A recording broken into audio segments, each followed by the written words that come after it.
What's up? I'm Brian Tong, and welcome to the Apple Buy for the good stuff, the bad stuff, all of it inside the world of Apple. Plus, we will announce our winners from our contest. Now, if you guys are hungry for more iPhone news and rumors, this week's show is for you, even if the phone's expected announcement is over a month away.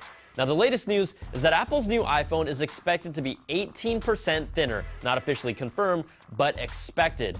That's after rumor site Apple Pro took measurements of the leaked enclosures for the purported next iPhone.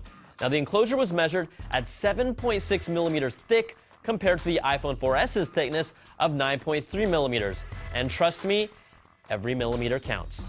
Now, they point out that Apple has been able to reduce the thickness thanks to modifications like an elongated design with a bigger screen, the relocation of the headphone jack to the bottom, the use of the new nano SIM card tray that takes up 40% less space, and the more compact MagSafe style dot connector. Now, website eTrade also put their calipers to work and found the front glass piece was 0.1 millimeters thinner as well. The overall dimensions of the phone measured were also found to pretty much match the leaked schematics that were discovered in June. Now, Apple also released the fourth beta of iOS 6 out to developers this week, which has helped to offer even more clues. With tweaks to the iOS simulator, 9to5Mac found that iOS 6 is capable of automatically scaling its home screen to fit a taller 1136 by 640 display. More interesting is that changing it to any other resolution will not correctly display 5 rows of icons, so there's definitely something specific about the resolution that Apple has been working with. Now, iOS 6 will also no longer include the YouTube app that's been a staple of iOS, and they've removed it from the fourth beta as well. Apple says their license agreement with YouTube had ended. YouTube is expected to be working on their own app, but it's a clear sign that Google and Apple are moving further and further away from each other. Now, everyone is still talking about the new dot connection, and inside of the iOS 6 code, a new hardware feature is referenced as 9-pin, which could point to the smaller dot connector, but that's still up in the air after reports of a 19-pin and 8-pin connector from other rumor sites.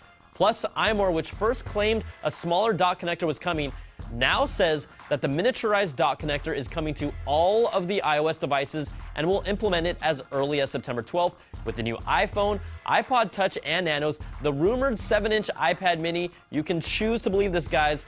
Also, they're including an updated version of the current 9.7-inch iPad, and that's why we call some of these stories rumors. All right, let's get to some actual news and some tidbits that have come from the ongoing trial between Apple and Samsung. The Big A continues to plead its case that Samsung went as far as even lifting their icons from their iPhone and iPad. Now, they provided evidence comparing icons that use the same colors or similar graphics. So here's a look at Samsung's music player icon that, yeah, it kind of looks like an iTunes logo. The Contacts app, totally different color, totally. Now, the photo icon, are you sure that's a sunflower in both icons? Yeah, I'm pretty sure it is. Maybe notes, let's look at that. Well, the page is turning there on all of Samsung, so that's different. And settings, yeah, I always think of gears whenever I think of settings. And the phone icon. Okay, Samsung, you really shouldn't have done that. Now, the quote of the trial came from Apple's first expert witness, industrial designer Peter Bressler, when he was pressed multiple times over the width of the side margin between an Apple and Samsung device. Bressler said, "You're asking me to compare peanut butter to turkey." Yep, that's the kind of testimony we're getting here. So, is Apple the peanut butter, that sweet and sticky treat that sticks to the roof of your mouth? I also know dogs like peanut butter a lot.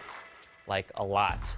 Now, why can't Apple and Samsung just get along? I've seen a peanut butter turkey sandwich before, so I know it's possible, and yes, this trial continues. All right, other nuggets from the trial include Scott Forstall's testimony, where he revealed content chief Eddie Q was pushing for a 7-inch iPad by January 2011.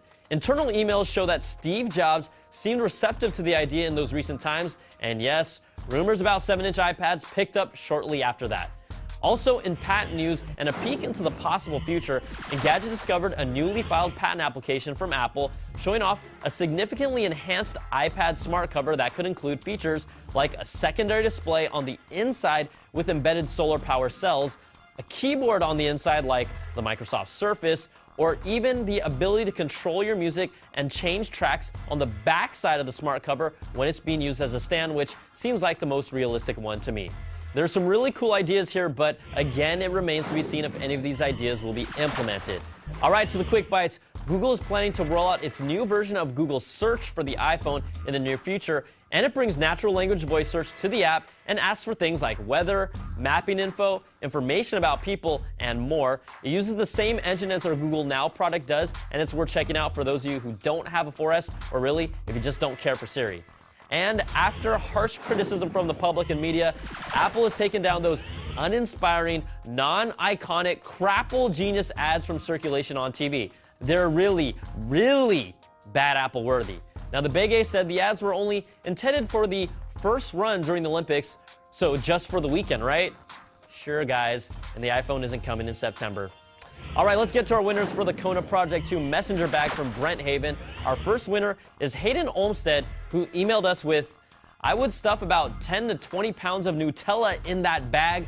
Also, I would store my phone to keep up with the Apple Bite as I luck my fingers clean of chocolatey goodness. Hayden, I hope you meant to replace the U with an I instead of having a typo with the first letter.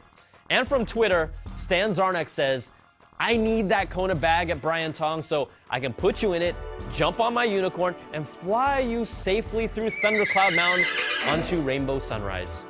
I would actually like to do that, like seriously. All right, guys, congrats to all our winners. And remember, you can all still use the code CNET20 at BrentHaven.com for 20% off everything on their online store. All right, guys, that's going to do it for this week's show. Next week is your show. Keep sending your questions, comments, tweets, pictures, drawings, and videos of any weird kind to the Applebite at CNET.com because we're doing a show that's all about you, the Apple Biters. I'm Brian Tong. Thanks for watching. We'll catch you guys next time for another Bite of the Apple.